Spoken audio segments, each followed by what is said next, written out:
Okay, everybody can put their clothes back on now. Yeah, I knew there was going to be a lot of people here, and this I didn't even write into it. It's just overwhelming, and I feel like whatever I'm going to say is just not going to be enough. What a man! You know, actually, I thought I would be here in camo, you know, but when Jan said he wanted to be put in his mafia suit, I thought, well, okay then, this will do. I know a lot of you have many memories of good times with him. And he was definitely a lot of fun to be around. He was the life of the party, right? Well, look at the pictures.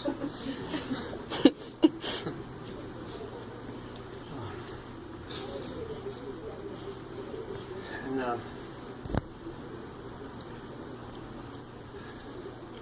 he was a good friend to many of you. And he was well respected in this community, clearly, from all the people, right? And I was always proud to be a Hoeland because of him. You know, heck, even one of our friends dressed up as him for Halloween. I want to buy that costume. How funny is that, right? That's good. And a wonderful husband. He was the best. To a great woman, who, by the way, brought a tremendous amount of enjoyment to our family over the years. Thank you, Jan, for being a part of our family. Yes. And we saw how Jan took such great care of our father for all those years, and especially in these last times. One time I said to Darren, I said, Jan's the best thing that ever happened to Dad. And he said, Jan's the best thing that ever happened to us. And I know Jan feels that Dad was the best thing that ever happened to her. That's true. Without a doubt. And as I was looking through the pictures, and I couldn't believe I didn't have this in there. I had to put this in there. What a super grandfather he was.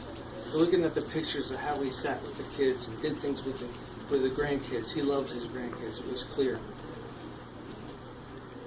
And an awesome dad, indeed. I mean, not only was he very generous and giving, but he also knew what we needed. You know, whether we needed a battery charger or a chainsaw, or how about a Jeep for graduation, Red? How awesome was that? That one makes my brothers question their rank, you know?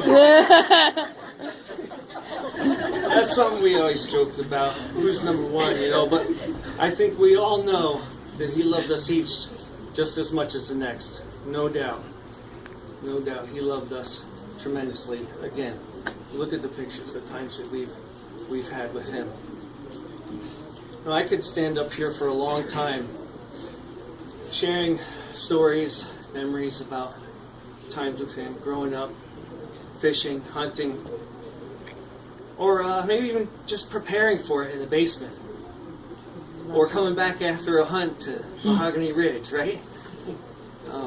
Or sitting up with him just watching the Killing Channel, as he called it. I like that. But, you know, there's a couple short stories I just want to share that maybe speak a little more to the caring of his heart. Memories from when I was younger. So we're up on a hill behind the hunting camp. And he sits down in the grass and he says, Red, have a seat.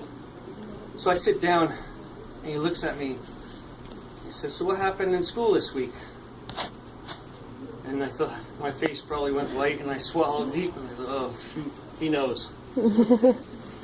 Well, I left the principal's office in a rage over something, and on the way out of the building, I shoved the door open and broke one of the windows. Duh, of course he knew. But it was how we sat there and talked about it, how he listened to my side of the story and didn't get angry at me, you know, didn't condemn me. And just, I guess it was that that fatherly love that I felt, it really stood out as a memory to me. Then there was a time I got caught stealing something. I know, bad kid. And he took me to court. And there I stood before the judge, guilty of my crime. And when I realized I was unable to pay what was required of me for that, I went back to my dad in shame and regret. And when I got back to him, he had a $100 bill out for me already to pay for the crime that I had committed. My dad paid for the crime that I committed. And this is where I have to transition into the spiritual realm a bit. Because I shared that story with him not long ago. And I related it to my spiritual life and how God had changed my life. And I shared with him how I had come to learn that the Bible is the book that God had given us so that we can understand who He is and what this life is really all about. And from the Bible I learned that we're all guilty before God. And it says that we've all sinned and fall short of God's standard. And that we can't do anything to earn His favor or to pay off our guilt. And so, fortunately, as I stood before God, guilty, and unable to pay for that guilt, I learned that God did the same for me. He paid for my crimes Himself.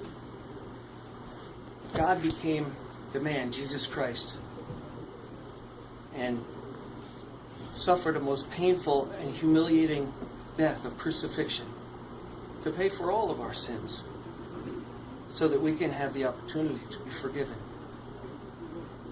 Well, in the same way I went back to my dad, I went to Jesus for that forgiveness. I began to learn what this.